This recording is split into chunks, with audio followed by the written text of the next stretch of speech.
She nodded vigorously. Good, remember the rules. She nodded again. Don't open or answer doors, don't answer the phone, and don't go outside. And why don't we do that? Because it's dangerous for me to do those things alone. Midoriya gently patted her head before leaving. That's my girl. Midoriya quickly made his way into a back alleyway near his apartment.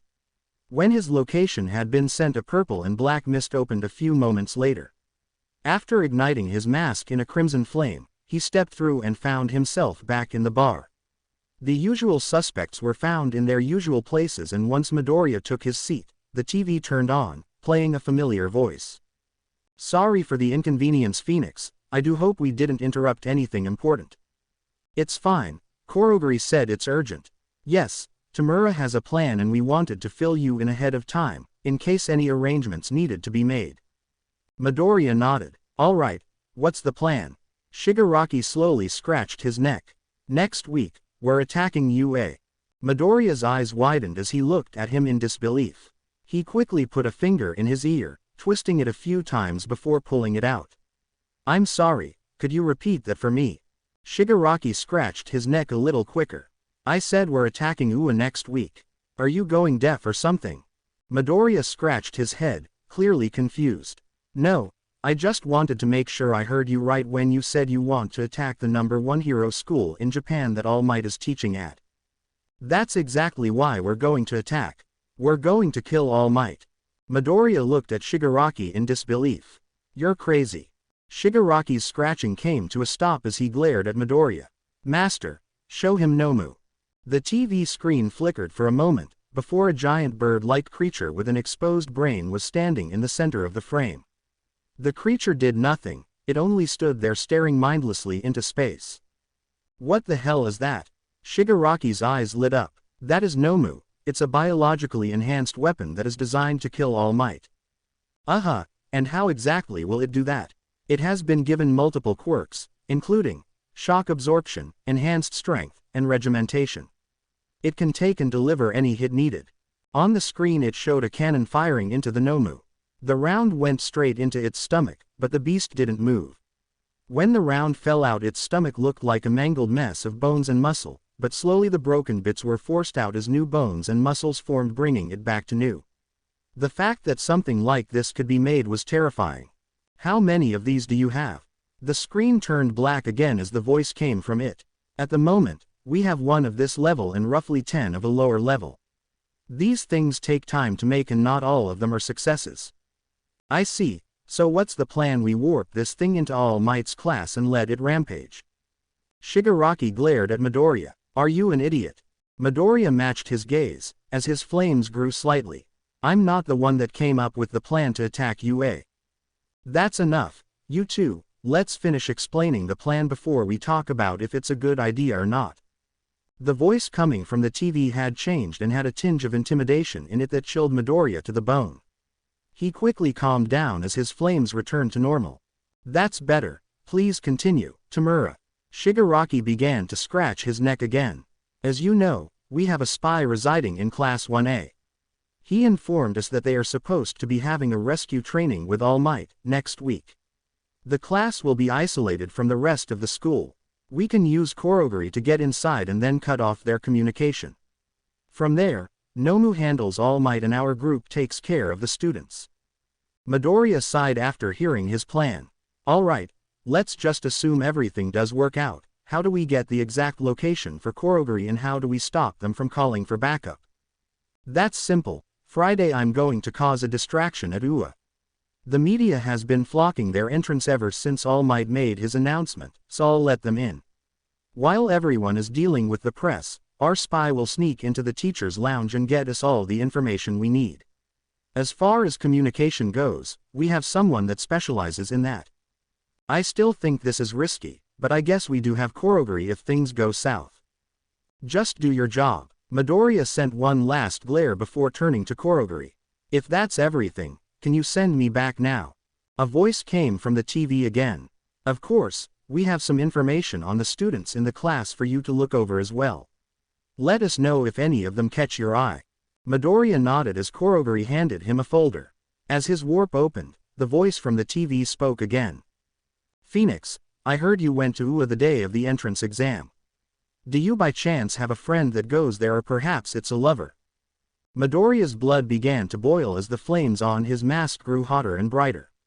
His intensity caused Kurogiri and Shigaraki to flinch. She's in 1B, and if anything happens to her I will turn everyone here to charcoal. A laugh came from the TV. I see, having someone to protect is a double-edged sword, but I'll allow it for now. Just know that it is impossible for her not to get wrapped up in this at some point, since she is at UA. I know, and I'll act accordingly when that day comes. Midoriya could hear the manic laughter echoing in his ears as he walked through the portal. Once he found himself back in the alleyway, he extinguished his flames before punching the wall. A few small trails of blood ran down his knuckles as he made his way back into his apartment. Inside, he found Eri fast asleep on the couch. With a deep sigh, he made his way back to his room to drop off the file. After he washed the blood off of his knuckles, he checked on Eri again to make sure she was still asleep. When he had confirmed it, he took out his phone to call Kai. What do you want? I'm very busy. How close is it to a testing phase? Very. Why do you ask? I have a job next week and I figured I could take it for a test drive. You know, my job is one of the 8 bullets. I see. How will you confirm their effectiveness though? I have my ways, and you know I always get the job done. That's true. Do you know what day you need them? I should have an exact date by Saturday. Interesting. Well, I should be able to make a few rounds for you, but I'll need more of Eri's blood. I'll bring you a vial tonight, when I drop her off. I'll be waiting. Now if you'll excuse me, I have some work to do. Midoriya sighed again as he hung up the phone. Today had continuously gotten worse as the day went along on. He glanced at the file but quickly looked away. He didn't want to think about that anymore for now. Instead he went out to the kitchen to start preparing dinner. He tried to prepare as quietly as possible to not wake Eri, but soon she started to stir. With a dazed look she turned around and stared at Midoriya, confused. When the reality that she had fallen asleep when she was supposed to be studying sank in, she immediately started to panic. Midoriya laughed softly. It's okay, Eri, you've been working hard today so you earned a nap. Okay. She looked down, dejected, still feeling as if she had done something wrong. Midoriya shook his head, before tapping the counter to get her attention. Want to help me prepare dinner? She looked curiously, before slowly making her way over. Midoriya pulled out a small step ladder, so she could reach the counter safely. In front of her was a layout of spices that she didn't recognize, as well as some bowls and measuring utensils. All right, can you measure out some of the spices for me? Eri nodded as she rolled up her sleeves similarly to Midoriya's. Before he could show her what exactly to mix, his phone began to go off. However, this time he smiled as he answered it. What's up, Itsuka? On his screen Kendo was sitting at her desk studying. He figured she was just calling to see how things were going. Not much. Just taking a little break from studying. It was the first day. How can you already have so much to study for? Did you forget that this is UA we're talking about? It is known for being a prestigious school. Still, isn't the first day just a welcome and class overview? I wish. We had lectures all day, but enough about school. I called to not think about it. It looks like you're cooking. What are you making? Katsudon. Sounds yummy. Are you making some for Eri too? Midoriya laughed as he turned the phone towards Eri. She's actually helping me cook. Kendo's face lit up as she watched Eri look at every spice. When Eri finally noticed the phone, she froze up and looked to Midoriya for help. It's okay Eri, this is Itsuka, she's the nice lady I've told you about. Eri peeked up and quickly put her hand up and down. Hi. Kendo smiled sweetly at her. Are you helping Izuku cook? She gingerly nodded. Yeah. That's awesome. What are you in charge of? Measuring spices. Kendo nodded. Sounds like you have an important job. Which one are you gonna start with? Eri looked up at Midoriya looking for confirmation. Midoriya could only laugh softly. Sorry Itsuka, I hadn't told her what to start with yet. Do you mind helping her while I focus on the rest? Of course, do you mind if I help, Eri? Again, Eri looked up to Midoriya and he gave her a nod of approval. Eri looked back to the phone and nodded as well.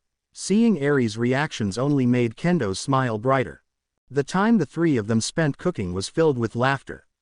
Eri, while very shy at first, slowly opened up to Kendo to the point she didn't look to Midoriya for confirmation all the time.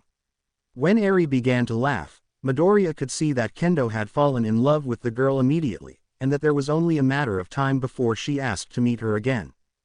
Midoriya found himself sitting on the corner of the bar. He had the folder with the Class 1A information in his hands. He had spent the last few nights going over everyone in the class. He was surprised when he saw the face of his childhood friend on the pages. While most people would have been worried or having second thoughts, those never reached Midoriya.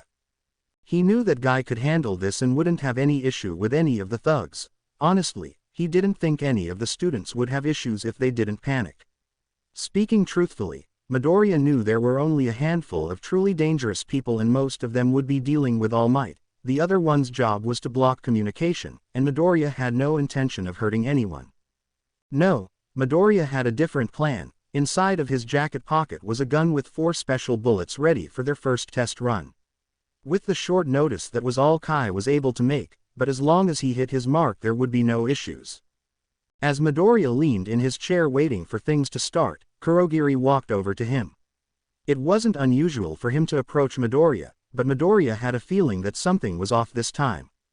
"Is everything all right? Sorry, but I was curious about what you intend to do with that thing in your pocket. It's not like you to carry one of those around." Midoriya looked up at him skeptically. "How did you know?" He softly chuckled as he set a drink down on the table. "I can feel everything that passes through my warps. After moving so many people I've learned to distinguish the shapes of different objects." Midoriya sighed as he looked at the drink.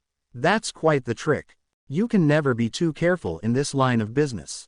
Midoriya nodded in agreement. "You're not wrong there. As far as your question goes, I've been asked to test a new product." Kurogiri's eyes narrowed. "What exactly is it?" "Unfortunately I can't say anything, but I'm sure that Rat will have some information before too long." Kurogiri nodded. "I see. Well, if there's nothing else, I should get back to work. Actually, I did need to ask you for a favor if you don't mind." "Does it involve today's raid?" Midoriya nodded. "Yeah, I know Shigaraki's the leader, but I was hoping you could help me out a little when things go down." "That depends on what you need." Midoriya opened the folder and showed him 3 students. "When you scatter them, send these 3 to my area." Kurogiri inspected the forms carefully before nodding. "I don't see why that would cause any problems. I just ask that this plan of yours doesn't compromise the mission." "It won't. If anything it should make it easier." "That's good to hear. Try not to move too far from where I warp you. If things don't go as planned, we need to retreat quickly and I've been given orders to make sure you're safe."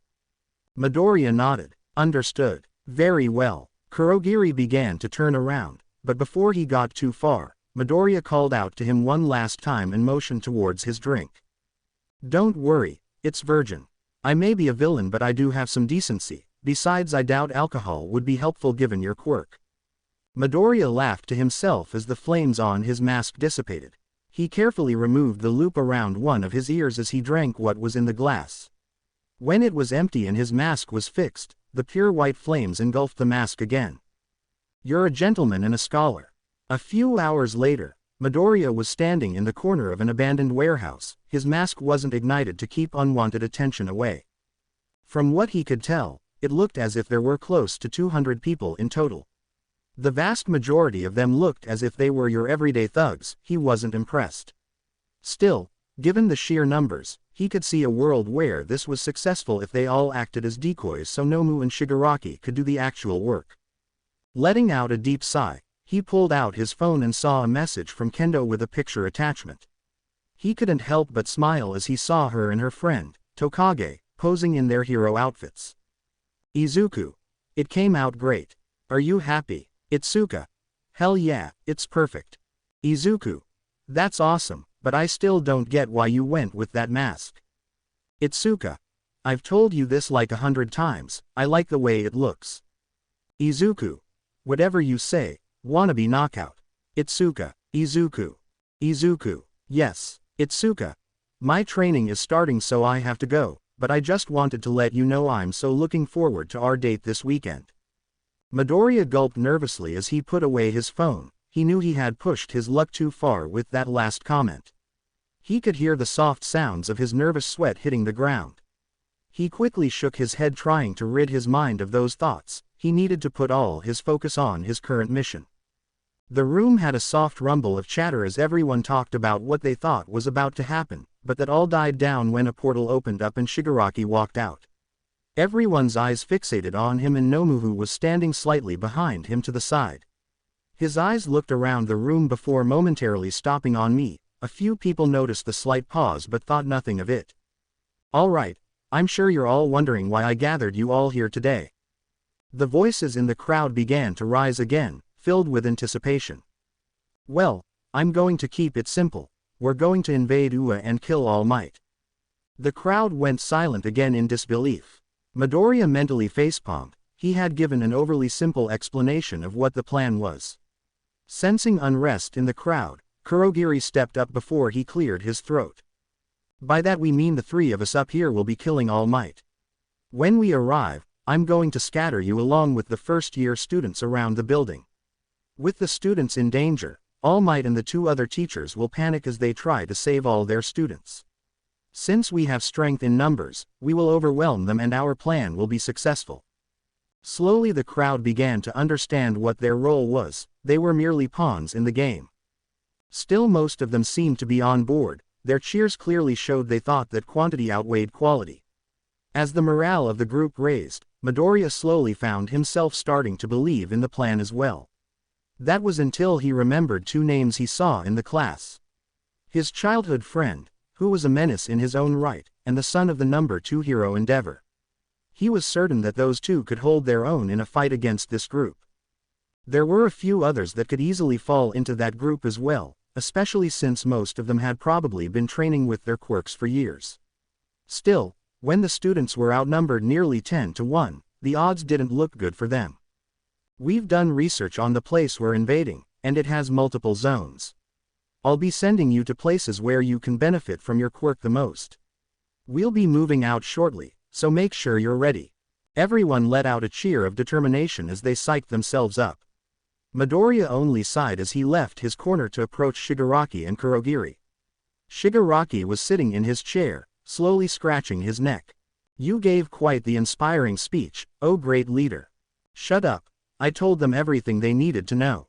"That's true, but most of these people are dumb as rocks. They need something to believe in and fight for. Just saying what the plan is won't inspire that. Give them something to believe in." Shigaraki narrowed his eyes on Midoriya. "Well, how about we put that idea of yours to the test? When you get there, give them something to inspire them." Midoriya sighed. "Is that an order?" "Yes." "Fine, but make sure I have some room. Thankfully, no one seems to have realized who I am yet. I'm sure the heroes will recognize you right away. You are a wanted man whose only recognizable characteristics are his victim's burns and a flaming mask. Your lucky fire-type quirks are plentiful."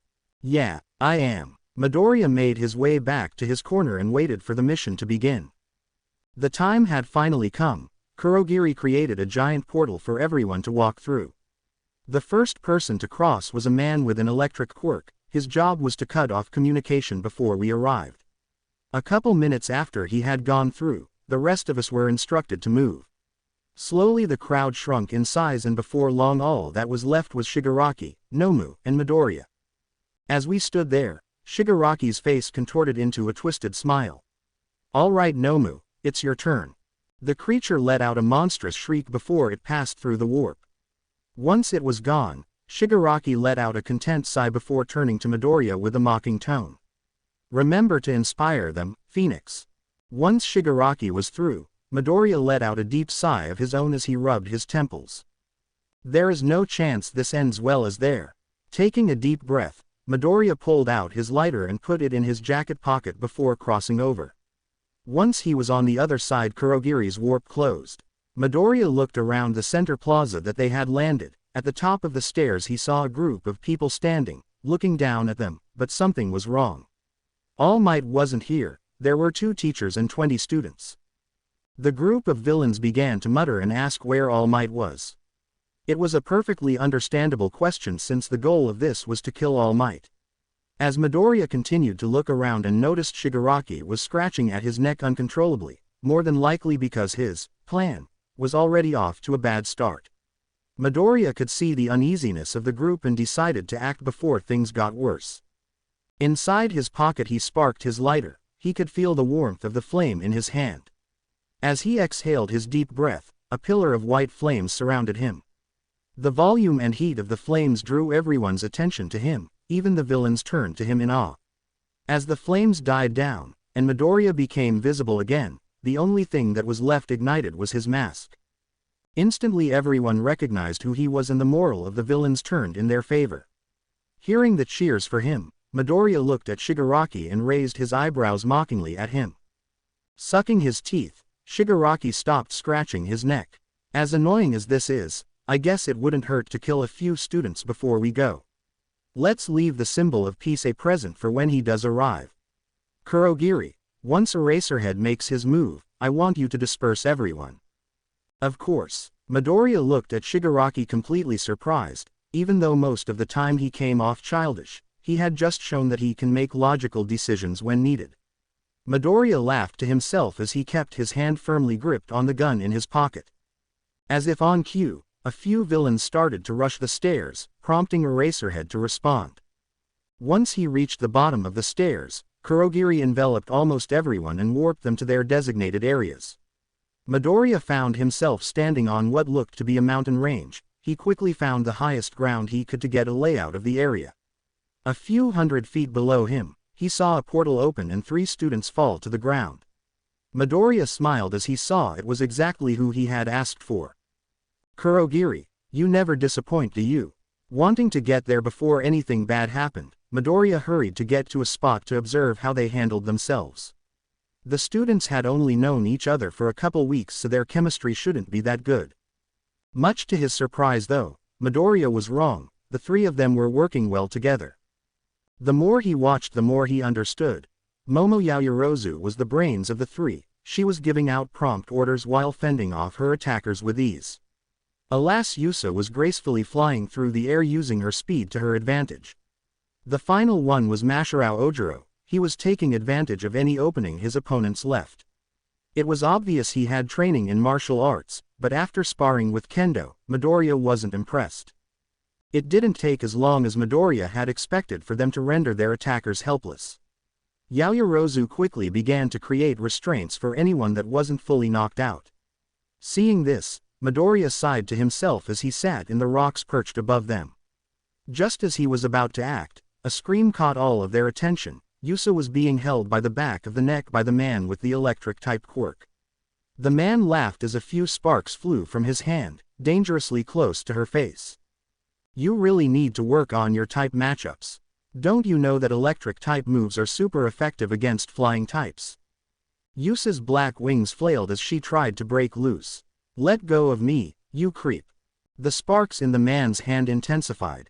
Stop squirming or else I might slip. Let her go. Now. Ojiro screamed at him as he readied himself for another fight. The villain turned his attention to him before laughing. Or what? I have this girl by the scruff of the neck. Even if you did attack me, she'd be dead before you get close to me. Having seen enough, Midoriya decided he should act now before he lost one of his test subjects. He hopped off the rocks and landed in between the 2 groups, but he was far enough to the side to not be in the middle of them. Everyone's attention fell on him, earning mixed reactions.